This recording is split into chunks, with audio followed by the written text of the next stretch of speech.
ഈശോ മിശിഹായ്ക്ക് സ്തുതിയായിരിക്കട്ടെ. Ave Maria. എൻ്റെ പേര് ആശ. ഞാൻ കൊല്ലം ജില്ലയിൽ ഐവർകാല എന്ന് പറയുന്ന സ്ഥലത്ത് നിന്നും വരുന്നു. ഞാൻ ഇവിടെ ഉടമ്പടി എടുത്തത് 18/5/2023 അന്ന് ഞാൻ വരുന്നത് എനിക്ക് ആസ്മ എന്ന് പറയുന്ന ഒരു അസുഖമായിരുന്നു. അന്നത്തെ ഞാൻ ഉടമ്പടി എടുക്കാനായിട്ട് ഇവിടെ വന്ന ആ ഒരു അവസ്ഥയാണ്. അന്നത്തെ ഒരു എന്നെ അന്ന് കണ്ട ജനങ്ങൾക്കൊക്കെ ഇവിടെ ഉണ്ടെങ്കിൽ ആർക്കെങ്കിലും അറിയാം. അന്നത്തെ ഒരു അവസ്ഥയായി ഫോട്ടോയിൽ കാണുന്ന ഈ ഫോണിൽ കാണുന്ന ഫോട്ടോയായിരുന്നു. അന്ന് ഞാൻ ഇവിടെ വന്ന് ഉടമ്പടി എടുക്കുന്ന സമയത്ത് ഇവിടെ വന്ന് ഉടമ്പടി എടുത്തതിന് ശേഷം എനിക്ക് എൻ്റെ രോഗത്തിൽ ഒരുപാട് മാറ്റങ്ങൾ പരിശുദ്ധ അമ്മ ഈശോയിൽ നിന്നും എനിക്ക് വാങ്ങിത്തരുവാനിടയായി. ആദ്യം തന്നെ എനിക്ക് ആസ്മ എന്ന് പറയുന്ന അസുഖം വലിയ രീതിയിലൊന്നും ഇല്ലെങ്കിലും ശരി തന്നെ എനിക്ക് ഇൻഹേലർ ഉപയോഗിക്കാതെ എൻ്റെ ജീവിതം ഇല്ലായിരുന്നു. ഒരു ദിവസം തന്നെ എനിക്ക് 2-3 ഇൻഹേലർ വേണം. തിരുവനന്തപുരം മെഡിക്കൽ കോളേജിൽ നിന്ന് എന്നെ തള്ളി എന്നെ പിന്നെ കരുനാഗപ്പള്ളി താലൂക്ക് ഹോസ്പിറ്റൽ TV ആശുപത്രിയിൽ നിന്നൊക്കെ ഞാനിനി ഇല്ലെന്ന് പറഞ്ഞതാണ്. ഒരു സംഖ്യ 8 നമ്മൾ എങ്ങനെ എഴുതും? ആ 8 പോലെ ആയിരുന്നു എൻ്റെ ജീവിതം. അതേപോലെ ആയിരുന്നു എൻ്റെ ശരീരം. ആ 8-ൽ നിന്ന് ഞാൻ യൂട്യൂബിലൂടെ അമ്മ മാതാവിനെക്കുറിച്ച് അറിയാനിടയായി. അതിലുപരി ഞാനൊരു അക്രൈസ്തവയാണ്, ക്രിസ്ത്യനല്ല, ഞാനൊരു അക്രൈസ്തവയാണ്. യൂട്യൂബ് വഴി കൃപാസനത്തിലെ അമ്മ മാതാവിനെക്കുറിച്ച് ഞാൻ അറിയാനിടയായി. അങ്ങനെ അറിയാനിടയായപ്പോൾ ആദ്യം എനിക്കൊരു ഇതിനോടൊരു വലിയ ഇത് വന്നില്ല. പക്ഷെ പിന്നീട് ഓരോ സാക്ഷ്യങ്ങളൊക്കെ കേട്ടപ്പോൾ എനിക്കും തോന്നി, എന്തുകൊണ്ട് അമ്മയോട് എൻ്റെ കാര്യങ്ങൾ പറഞ്ഞുകൂടാ, അമ്മ അത് കേൾക്കുമല്ലോ എന്നൊക്കെ തോന്നി. ഞാൻ അമ്മയോട് എൻ്റെ ഓരോരോ കാര്യങ്ങൾ പറയുവാൻ തുടങ്ങി. ആദ്യം ഭയങ്കര ഒരു എന്തോ പറയണ്ടേ, എനിക്കതിനൊരു ഇത് വന്നില്ല. പിന്നീട് കുറേയേറെ ദിവസങ്ങൾ കഴിഞ്ഞപ്പോൾ എനിക്ക് ഒത്തിരി മാറ്റങ്ങൾ എനിക്ക് എൻ്റെ ശരീരത്തിൽ വന്നു. പിന്നെ അങ്ങനെ ഞാനിവിടെ കൃപാസന സന്നിധിയിൽ വന്ന് പരിശുദ്ധ അമ്മയുടെ ഈശോയുടെ മുമ്പ് അന്ന് ഞാൻ വന്ന സമയത്തെ ഫോട്ടോയാണ് ഇന്ന് പിന്നെ കാണിച്ചത്. അങ്ങനെ ഞാൻ വന്ന് ഉടമ്പടി എടുത്ത് അന്ന് ഞാൻ വന്നപ്പോൾ ഈ ഭാഗത്താണ് ഞാൻ അവിടെ നിന്ന് ഒരുപാട് കരഞ്ഞ്. എനിക്ക് 2 മക്കളുണ്ട്. പിന്നെ എൻ്റെ മൂത്ത മകൻ +1 പഠിക്കുന്നു, ഇളയ മകള് 1ാം സ്റ്റാൻഡേർഡിൽ പഠിക്കുന്നു. ഞാൻ പറഞ്ഞു, അമ്മ എനിക്ക് എൻ്റെ കുഞ്ഞുങ്ങൾക്ക് അമ്മയായിട്ട് ജീവിച്ചിരിക്കണമെന്നാണ് എൻ്റെ ആഗ്രഹം. എന്നെ ആശുപത്രിയിൽ നിന്നെല്ലാം തള്ളിയതാണ്. പിന്നെ എനിക്കിനി എൻ്റെ ശരീരത്തിൽ വേദന തിന്നാൻ വയ്യ. അന്ന് ഞാൻ ഉടമ്പടി എടുക്കാൻ വന്ന സമയത്ത് ഇവിടെ ഇരിക്കുന്ന ജനങ്ങളെല്ലാം എൻ്റെ രൂപം കണ്ട് എൻ്റെ അന്നത്തെ ഒരു അവസ്ഥ അതായിരുന്നു. പക്ഷേ ഞാനിവിടുത്തെ ഈ ഉടമ്പടി ഓരോ സ്ഥലത്തും പോയി അതെല്ലാം പൂർത്തിയാക്കി വീട്ടിൽ പോയി നേർച്ച വസ്തുക്കളൊക്കെ ഉപയോഗിച്ചു ഞാൻ പ്രാർത്ഥിച്ച്. എനിക്ക് വേദന തിന്നാൻ വയ്യ, ഒന്നി എന്നെ അങ്ങ് വിളിക്കണം, ഇല്ലെങ്കിൽ എൻ്റെ കുഞ്ഞുങ്ങൾക്ക് അമ്മയായിട്ട് എനിക്ക് ജീവിക്കണം അമ്മയെന്നും പറഞ്ഞ് ഓരോ കാര്യങ്ങൾ അമ്മയോട് ഞാൻ ആവശ്യപ്പെട്ട് ഞാൻ നേർച്ച വസ്തുക്കളിൽ ഉടമ്പടി എണ്ണ എൻ്റെ ശരീരത്ത് തേച്ച് എൻ്റെ ശരീരം മുഴുവനും ഞാൻ എണ്ണ തേച്ച് അമ്മയോട് വിശ്വാസ പ്രമാണം ചൊല്ലി അമ്മയോട് ഞാൻ പ്രാർത്ഥിച്ചു. പുറത്തു നിന്നൊരാൾ എന്നെ കാണാൻ വരുന്ന സമയത്ത് ഞാൻ കിടക്കുന്ന റൂമിൽ എൻ്റെ അടുത്ത് വന്ന് എന്നെ കാണത്തില്ല, ദൂരെ നിന്ന് അവർ കാണുന്നത്. കാരണം എൻ്റെ അസുഖം അവർക്ക് വരുമോ. എൻ്റെ കുഞ്ഞുങ്ങൾ, എൻ്റെ മോൻ എന്നോട് പറയും, അമ്മയെ കാണാൻ ഞങ്ങൾക്ക് വയ്യ, അമ്മയെ കാണുമ്പോൾ പേടിയാവുന്നു. അന്ന് മുടിയൊന്നുമില്ല, മുട്ടയടിച്ച് വേറൊരു അവസ്ഥയായിരുന്നു. പക്ഷേ ഉടമ്പടി ജീവിതത്തിൽ നേർച്ച വസ്തുക്കളുടെ ഉപയോഗത്തിൽ എനിക്കൊരുപാട് മാറ്റങ്ങൾ വന്ന് അമ്മയെ കൂടുതൽ അറിയുവാനും അമ്മ ഉറക്കത്തിൽ സ്വപ്നം കാണുവാനിടയായി. പിന്നെ അന്നെനിക്ക് സ്വപ്നം കണ്ടതിൻ്റെ അർത്ഥങ്ങളൊന്നും എനിക്കറിയത്തില്ലായിരുന്നു. ഞാൻ അമ്മയോട് എൻ്റെ കാര്യങ്ങൾ, എനിക്ക് അച്ഛനില്ല, അമ്മയില്ല, ഒരു സഹോദരൻ, എനിക്ക് 2 മക്കൾ, എൻ്റെ ഹസ്ബൻഡ്, എൻ്റെ ജീവിതത്തിലെ എല്ലാ കാര്യങ്ങളും ഒന്നും മറച്ചു വയ്ക്കാതെ എൻ്റെ അമ്മയോട് ഞാൻ പറഞ്ഞു, ഈശോ എനിക്ക് അവിടെ നിന്ന് ആദ്യം എൻ്റെ ശരീരത്തിൽ ഈ തൊലി അല്ലായിരുന്നു. എൻ്റെ അസുഖം കൂടിയ സമയത്ത് വേറൊരു കളറ്, ഒരു കുഞ്ഞുങ്ങൾ എന്നെ നോക്കത്തില്ല. എനിക്ക് തന്നെ പേടിയാണ് എൻ്റെ ശരീരത്തോട്ട് ഇങ്ങനെ നോക്കാനായിട്ട്. പക്ഷേ എനിക്കതെല്ലാം മാറി. എൻ്റെ അമ്മ മാതാവ് അതൊക്കെ മാറ്റിത്തന്ന് എനിക്ക് ചെക്കപ്പിന് പോകേണ്ട ദിവസങ്ങളായപ്പോൾ എന്നെ ആശുപത്രിയിൽ കൊണ്ടുപോയി. ഡോക്ടറിന് തന്നെ വലിയൊരു അത്ഭുതമായിരുന്നു എന്നെ ആദ്യം കണ്ടപ്പോൾ. മരിക്കുമെന്ന് പറഞ്ഞാൽ ഞാൻ 3 ദിവസമേ ഉള്ളൂ, ഇനി ഇല്ല എന്ന് പറഞ്ഞാൽ ഞാൻ ആ ആശുപത്രി ചെക്കപ്പിനായിട്ടൊക്കെ ചെന്ന സമയത്ത് എന്തോ എനിക്ക് വാക്കുകൾ കിട്ടുന്നില്ല. പിന്നെ അതിലുപരി അത് രോഗം ഇത്രയൊക്കെ മാറ്റി തന്ന.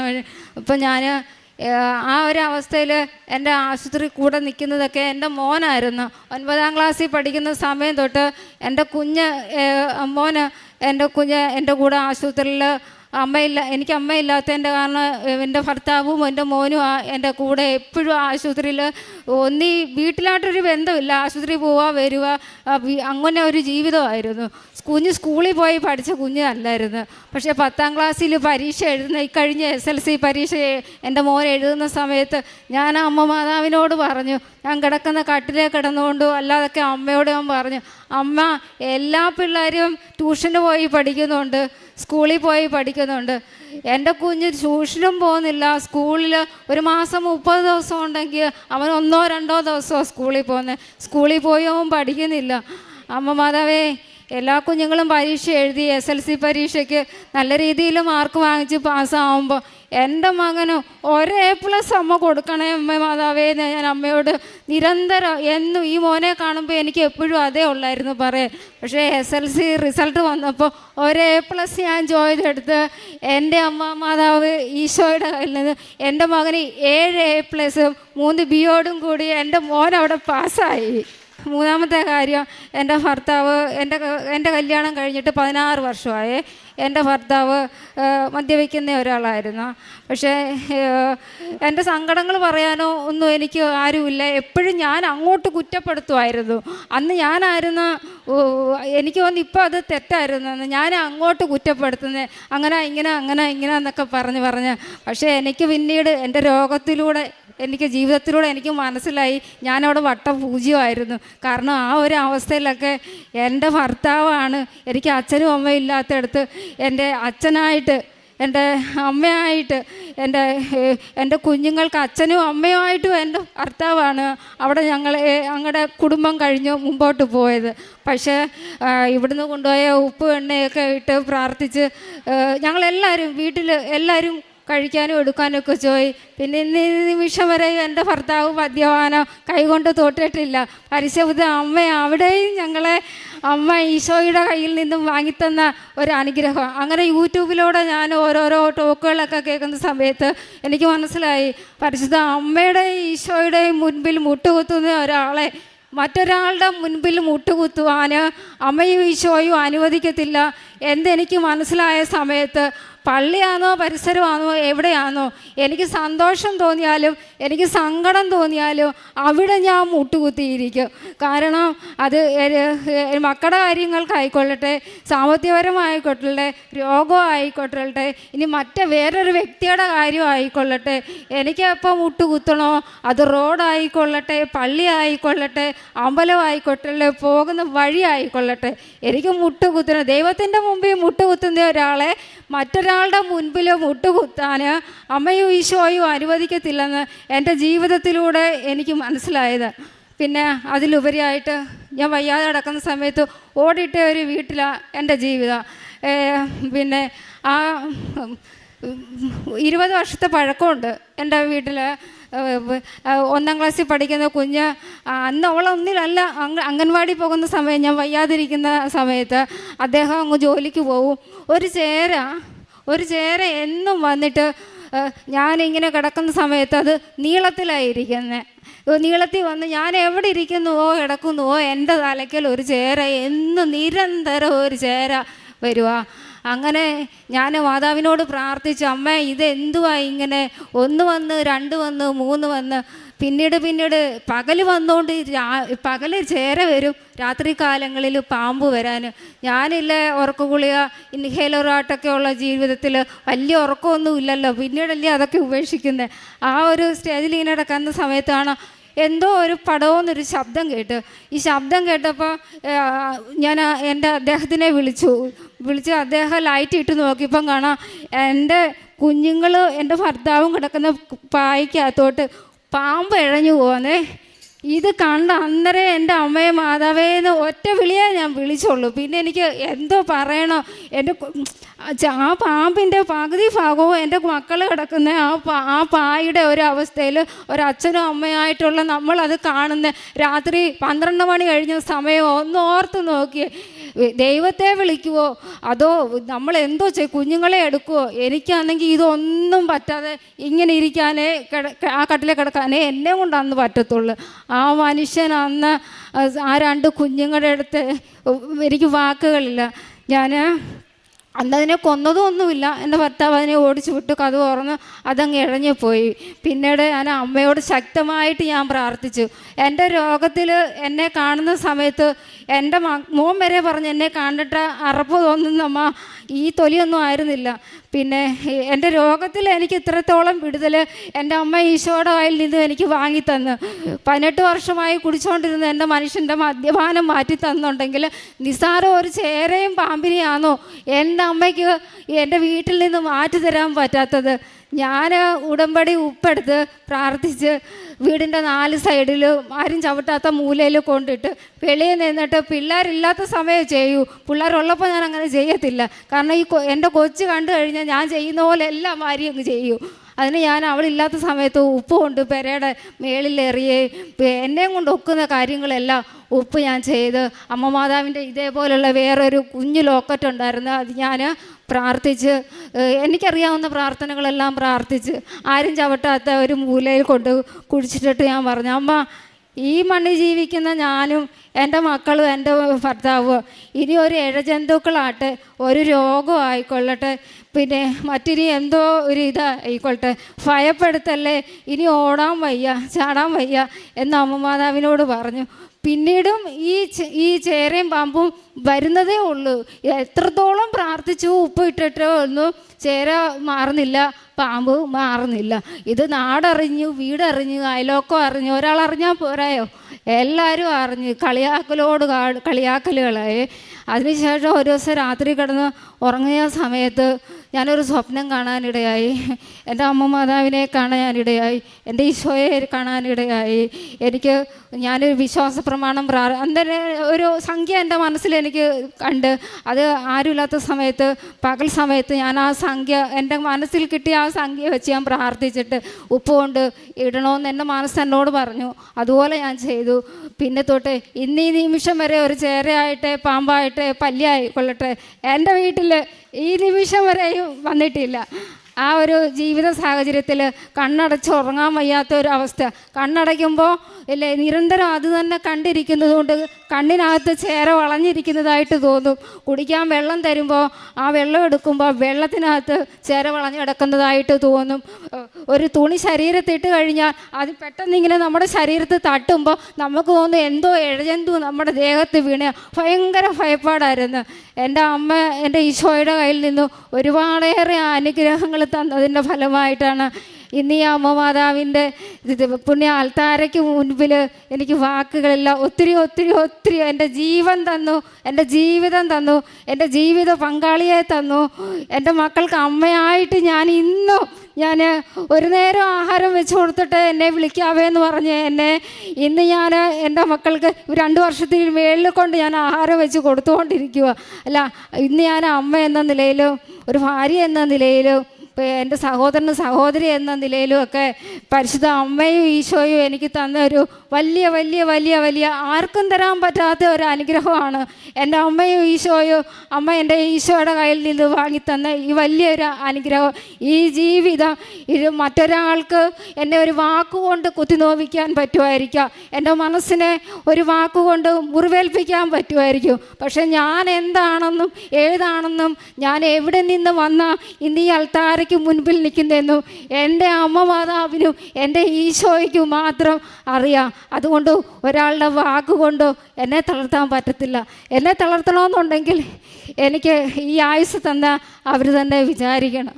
പിന്നെ പരിശുദ്ധ അമ്മയുടെ ഈശോയുടെയും മുൻപിൽ മുട്ടുകുത്തുന്ന അത് ആരോ ആയിക്കൊള്ളട്ടെ, അവരുടെ ആ മുട്ടുകുത്തുന്ന എടുത്ത് മറ്റൊരാളുടെ മുൻപിൽ മുട്ടുകുത്തിക്കുവാൻ അമ്മയും ഈശോയും അനുവദിക്കത്തില്ല എന്ന് പറഞ്ഞുകൊണ്ട് എൻ്റെ വാക്കുകൾ ഞാൻ ഇവിടെ അവസാനിപ്പിക്കുന്നു. ഇനിയൊരു ജീവിതം ഉണ്ടെങ്കിൽ, ഇപ്പോൾ അക്രൈസ്തവമായിട്ട് ജീവിക്കുന്ന ഞാൻ, ഇനിയൊരു ജീവിതം ഉണ്ടെങ്കിൽ പരിശുദ്ധ അമ്മയെയും ഈശോയും ആരാധിച്ച് സ്തുതിച്ചും ജീവിക്കാൻ കൃപ നൽകണമേ എന്ന് മാത്രം പറഞ്ഞുകൊണ്ട് എൻ്റെ അമ്മയ്ക്കും എൻ്റെ ഈശോയ്ക്കും കോടാനുകോടി പ്രണാമങ്ങളോടെ ഞാൻ നിർത്തുന്നു. അമ്മേ മാതാവേ, രക്ഷിക്കണേ, എല്ലാ ഉടമ്പടി ജീവിതം എടുക്കുന്ന എല്ലാ മക്കളെയും രക്ഷിക്കണമേ പറഞ്ഞുകൊണ്ട് എനിക്ക് തന്ന ജീവിതത്തിന് എത്ര നന്ദി പറഞ്ഞാലും മതിയാവതില്ലവേ. സങ്കീർത്തനങ്ങൾ 34:6-8 വരെ തിരുവചനങ്ങൾ. ഈ എളിയവൻ നിലവിളിച്ചു, കർത്താവ് കേട്ടു, എല്ലാ കഷ്ടതകളിൽ നിന്ന് അവനെ രക്ഷിക്കുകയും ചെയ്തു. കർത്താവിൻ്റെ ദൂതൻ ദൈവഭക്തരുടെ ചുറ്റും പാളയമടിച്ച് അവരെ രക്ഷിക്കുന്നു. കർത്താവ് എത്ര നല്ലവനെന്ന് രുചിച്ചറിയുവിൻ, അവിടുത്തെ ആശ്രയിക്കുന്നവൻ ഭാഗ്യവാൻ. ആശയെന്ന ഈ സഹോദരി തൻ്റെ ജീവിതം കടന്നുപോയ വളരെ ദുരിതപൂർണമായ അവസ്ഥകളിൽ പരിശുദ്ധ കൃപാസന മാതാവിൻ്റെ വലിയ സംരക്ഷണം ലഭിച്ചതിൻ്റെ സന്തോഷമാണ് ഈ അൾത്താരയിൽ പങ്കുവച്ചത്. മകളുടെ ശരീരമൊക്കെ ആകെ വികൃതമായി, ആരോഗ്യമൊക്കെ മുഴുവൻ ക്ഷയിച്ച്, ചെന്ന് കണ്ട ആശുപത്രികളൊക്കെ അധികം ആയുസില്ലെന്ന് പറഞ്ഞ് മരണത്തിലേക്ക് തള്ളിവിട്ടുകൊണ്ട് കുടുംബത്തിലേക്ക് പറഞ്ഞയച്ച ജീവിതമാണിത്. മകളുടെ ആ ശരീരം അന്ന് ഉണ്ടായിരുന്ന അവസ്ഥ അവൾ മൊബൈൽ ഫോണിൽ കാണിക്കുമ്പോൾ നമുക്കറിയാം എത്ര ദയനീയമായൊരു കിടപ്പിലാണ് മകളന്നുണ്ടായിരുന്നതെന്ന്. മകൾ പറയുന്നുണ്ട്, ഞാൻ അക്രൈസ്തവയാണ്, ഒന്നും ചെയ്യുവാൻ എനിക്ക് ആരോഗ്യമില്ല, ശേഷിയില്ല. എനിക്കാകെ അന്ന് അമ്മ മാതാവിൻ്റെ കൃപാസനമെന്ന യൂട്യൂബ് ചാനലെടുത്തുകൊണ്ട് അവിടെയുള്ള ജോസഫ് അച്ഛൻ്റെ ധ്യാനങ്ങളും ഉടമ്പടി സാക്ഷ്യങ്ങളും നിരന്തരം കേൾക്കുകയായിരുന്നു എൻ്റെ ഒരു ശീലം. മറ്റൊന്ന്, പ്രാർത്ഥിക്കുവാൻ വേണ്ടി എനിക്ക് മണിക്കൂറുകൾ രാവും പകലും ഇങ്ങനെ വെറുതെ കിടക്കുകയാണ്. ഞാൻ എൻ്റെ കട്ടിലിൽ കിടന്നുകൊണ്ട് അമ്മ മാതാവിനോട് തോരാത്ത കണ്ണീരോടുകൂടി നിരന്തരം സൗഖ്യത്തിന് വേണ്ടി, എൻ്റെ കുടുംബത്തിൻ്റെ നാഥയായി, മക്കൾക്കമ്മയായി ജീവിക്കുവാനുള്ള കൃപയ്ക്ക് വേണ്ടി മാത്രം ഞാൻ പ്രാർത്ഥിച്ചു കൊണ്ടിരുന്നു. മകൾ ഇന്ന് വലിയ സന്തോഷത്തോടെ പറയുന്നുണ്ട്, മകളുടെ ആരോഗ്യം തിരികെ കൊടുത്തുകൊണ്ട്, ആർക്കും വിശ്വസിക്കുവാനാവാത്തത്ര കൃപ കൊടുത്ത് കുടുംബത്തെ സംരക്ഷിച്ചുകൊണ്ട്, എല്ലാ രോഗാവസ്ഥകളിൽ നിന്നും പൂർണ്ണമായി സൗഖ്യം നൽകിക്കൊണ്ട് ഈശോയും അമ്മ മാതാവും മകളെ സഹായിച്ചതിനെക്കുറിച്ച്. മകൾക്ക് മരുന്നൊന്നും അധികം കഴിക്കാനില്ലായിരുന്നു, ആരും ഒന്നും അധികം കൊടുത്തില്ല, എല്ലാവരും എഴുതിത്തള്ളിയ ഉപേക്ഷിച്ചൊരു ജീവിതം. അമ്മ മാതാവിൻ്റെ ഉടമ്പടി തൈലം മാത്രമാണ് അവൾക്കുണ്ടായിരുന്നത്. ഉടമ്പടി തൈലം ശരീരം മുഴുവനും നിരന്തരം പുരട്ടിക്കൊണ്ട് കുരിശടയാളം വരച്ച് വിശ്വാസ പ്രമാണം ചൊല്ലി, ഇത് തന്നെ എനിക്ക് ഔഷധവും അഭിഷേകവുമെന്ന് ഓരോ നിമിഷവും പറഞ്ഞ് പ്രാർത്ഥിച്ചാണ് മകളത് ഉപയോഗിച്ചു കൊണ്ടിരുന്നത്. എല്ലാവരും അന്ന് വീടിന് ഒത്തിരി അകലെ നിന്ന് മകളെ ഒരു നോക്ക് കണ്ടുപോയിക്കൊണ്ടിരുന്നവർ, അവളുടെ തൊലിപ്പുറം കാണുവാൻ മടിച്ചിരുന്നവർ, മക്കൾ പോലും അകലം പാലിച്ച് ഇടയ്ക്കൊക്കെ അവൾ നോക്കിയിരുന്നത് ഒക്കെ മാറി അവൾ പറയുന്നുണ്ട്, എനിക്ക് തന്നെ കൊതി തോന്നുന്ന സ്കിന്നാണ്, തൊലിയാണ് എനിക്കിപ്പോഴുള്ളതെന്ന്. അത്രയ്ക്ക് ആ മുഴുവൻ രോഗത്തിൻ്റെ കാഠിന്യത്തെയും മാറ്റിക്കൊടുത്ത് പൂർണ്ണാരോഗ്യവും സൗഖ്യവും മകൾക്ക് നൽകിയതിനെക്കുറിച്ചാണ് മകൾ സാക്ഷ്യപ്പെടുത്തുന്നത്. അതുപോലെ മകൾ പറയുന്ന ഗൗരവമുള്ള മറ്റൊരു സാക്ഷ്യമാണ് നിരന്തരം ചേരയുടെയും പാമ്പിൻ്റെയും സാന്നിധ്യം. കട്ടിലിൽ നിന്ന് അനങ്ങുവാനും എഴുന്നേൽക്കുവാനും പോലും ഏറെ പ്രയാസം അനുഭവപ്പെട്ട നാളുകളിലാണ് അവളുടെ കട്ടിലിൽ ഒപ്പം സ്ഥിരമായിട്ടിങ്ങനെ ചേരയെ കാണുന്നത്. അത് ഉപ്പ് തളിച്ചുകൊണ്ട് അമ്മ മാതാവിനോട് നിലവിളിയോടുകൂടി, എനിക്ക് എഴുന്നേൽക്കുവാനോ ചലിക്കുവാനോ പാടില്ലാത്ത ഈ നാളുകളിൽ അമ്മ മാത്രമാണ് എനിക്ക് വേണ്ടി സഹായം ചെയ്യേണ്ടതെന്ന് പറഞ്ഞ് പ്രാർത്ഥിക്കുമ്പോൾ അത് മാറിപ്പോകുന്നതിനെക്കുറിച്ച്.